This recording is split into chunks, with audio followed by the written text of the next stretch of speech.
O decreto que nós hoje estamos a discutir é um decreto, digamos que, estruturante da política de medicamento do Governo.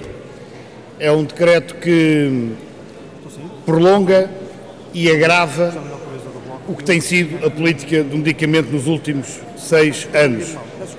Eu acho que podemos dizer que os resultados hoje estão à vista. Ou seja, tudo aquilo que era desejável que acontecesse com a política do medicamento, 6 anos depois podemos verificar que aconteceu exatamente o contrário. A despesa total do medicamento aumentou. Em 2005 eram 3 milhões de euros, são agora 3 milhões e 300 mil, em 2009. O mesmo se verificou com a despesa do Estado. Era 1,4 mil milhões, é agora de 1,6 mil milhões.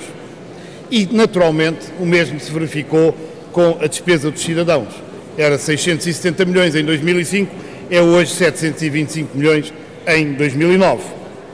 Ou seja, a percentagem que o utente paga, que sai do seu bolso, passou de 24,4% para 25,2% no final de 2009. Ao mesmo tempo, no mercado total do medicamento, os genéricos, no final de 2009, não ultrapassavam a cota de 13,4%. E só para termos uma ideia do que significa os genéricos para a Bolsa dos portugueses, é bom saber-se que em 27.573 medicamentos genéricos que estão disponíveis no mercado português, apenas 2.400 têm um preço inferior a 5 euros. Ao mesmo tempo, o Governo seguiu uma política de sucessivas descomparticipações. Neste intervalo de tempo, o Governo descomparticipou cerca de 1.800 medicamentos. Olhando para isto, nós podemos dizer que, relativamente ao decreto que está hoje em apreço, aquilo que é mais significativo é que este decreto tem um único beneficiário. É a Associação Nacional de Farmácias e os seus associados. São as farmácias portuguesas. Porquê? Porque vem aumentada a sua margem de comercialização, de venda dos medicamentos. E quem são os grandes prejudicados? Os grandes prejudicados são naturalmente os cidadãos, que vêem reduzida a comparticipação pela alteração do cálculo que o Governo introduziu neste decreto-lei, relativamente às comparticipações, e porque o regime de gratuitidade de alguns medicamentos se tornou mais restritivo. Ou seja, os utentes, mais uma vez, vão pagar aquilo que o Estado não quer pagar e aquilo que o Estado devia pagar, porque para isso servem os impostos dos cidadãos.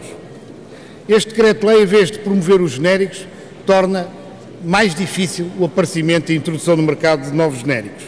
Este decreto mantém a impossibilidade de o utente escolher o genérico e o medicamento que compra e que paga na farmácia e chama a atenção que o Governo distribuiu uma proposta, um projeto de lei sobre a distribuição de medicamentos ou a prescrição de medicamentos sob a forma da DCI. E essa proposta, que está agora ainda em discussão, julgo que não é uma proposta final do Governo, mantém exatamente tudo como estava. Chega ao pormenor de dizer que o médico tem que invocar razões técnicas, mas não se percebe que razões técnicas podem ser invocadas e muito menos se percebe quem é que vai validar e apreciar a justificação, a validade dessa justificação de natureza técnica. Por outro lado, este decreto-lei não toca nos preços, nos elevadíssimos preços que hoje a indústria farmacêutica cobra aos hospitais deste país. Pelo contrário, o que este projeto de lei faz, deixando isso completamente intocável, é tornar mais moroso, mais difícil a introdução de novos medicamentos nos hospitais. E é por tudo isto, por este conjunto de razões, que do nosso ponto de vista, este decreto de lei do Governo deve ser integralmente revogado.